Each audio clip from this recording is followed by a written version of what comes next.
लाल देह लाली लसै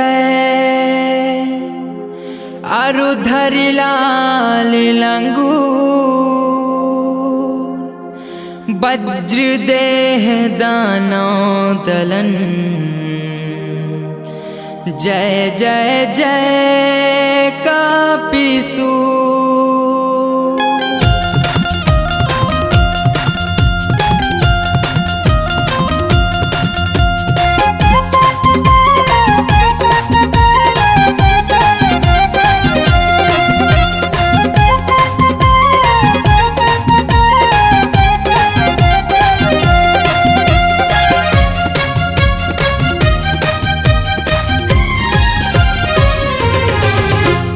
जय जय जय अंजनी के लाला हो,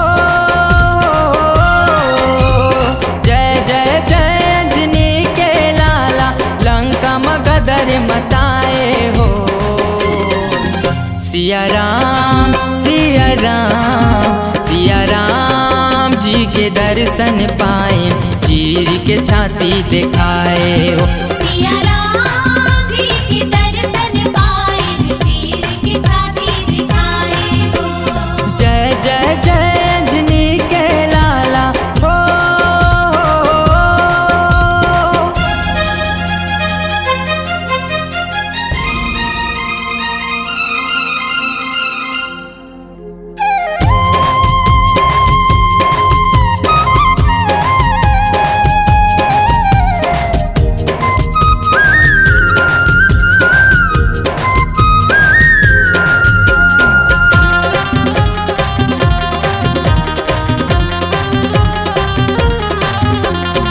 बालकपन माता सूरज नारायण ला खाए बर मुँह मा दबाए रहेगा। धौलागिरी पर्वत ला तय तेरी माँ संजीवनी लाए बर उठाए रहेगा। बालकपन माता सूरज नारायण ला खाए बर मुँह मा दबाए रहेगा। धौलागिरी पर्वत ला तय तेरी माँ संजीवनी लाए बर उठाए रहेगा। नीली गगन माता सर सर उड़ाए सीता मैया जी के पाता लगाए। राम से नाला तय पारे नकाए सागर मासीला से तू बनाए। बजरंगी तोर रूप निराला हो, बजरंगी तोर रूप निराला सबके मन ला भाए हो। सिया राम सिया राम सिया राम जी के दर्शन पाए चीर के छाती दिखाए हो। सिया राम जी के दर्शन पाए चीर के छाती दिखाए हो। जय जय जय अंजनी के लाला हो।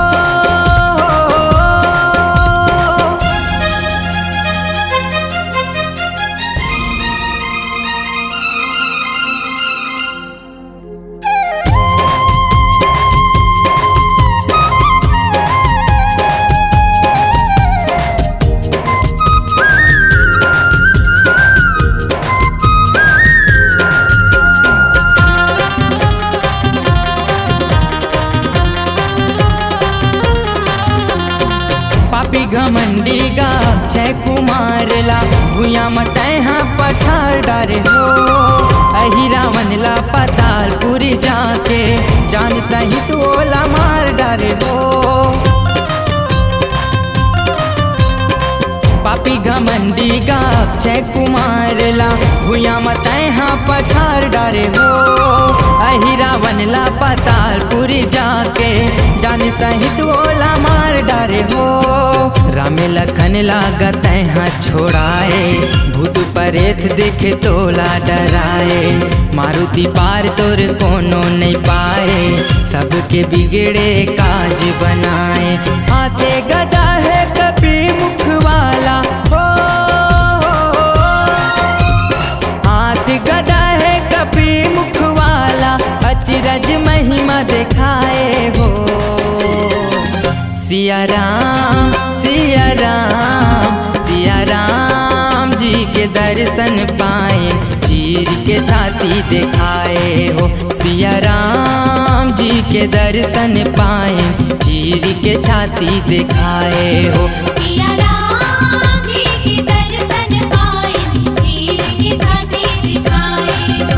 सिया राम जी के दर्शन पाए चीर के छाती दिखाए हो। सिया राम जी के दर्शन पाए चीर के छाती दिखाए हो। सिया राम जी के दर्शन पाए चीर के छाती दिखाए हो। आपकी आवाज ही आपकी पहचान है। यदि आप अपनी आवाज को एक नया आयाम देना चाहते हैं तो चले आइए मल्टी ट्रैक डिजिटल रिकॉर्डिंग के लिए AVM audio video studio Khamtarai Raipur. Mobile number 9301523929 और 7869646201। यदि आप नए एवं पुराने गीत सुनना चाहते हैं तो avmgana.com में जाकर गाना फ्री डाउनलोड करें और YouTube चैनल में AVM गाना और KK कैसेट्स को सब्सक्राइब करें। आप सुन रहे हैं सुमधुर उभरते गायक भाई तोमेश कुमार साहू एवं गायिका लक्ष्मी कंचन की मीठी आवाज में भक्ति भाव से सराबोर एल्बम जय जय अंजनी के लाला को, जिसके गीतों को कलम लय एवं संगीत से बद्ध किया है छत्तीसगढ़ के सुप्रसिद्ध गीतकार संगीतकार श्री कैलाश मांडले जी ने। निर्माता नारद साहू, निर्देशक रोहित साहू के सफल निर्देशन में बना भक्तिमय एल्बम जय जय अंजनी के लाला प्रेरणा स्रोत श्रीमती नर्मदा साहू एवं श्रीमती सुभद्रा साहू माँ शीतला मौली माता के आशीर्वाद से बना जय जय अंजनी के लाला। प्रोग्राम हेतु संपर्क करें रोहित साहू 7746072799, ग्राम बासिन मौलीपारा राजीव।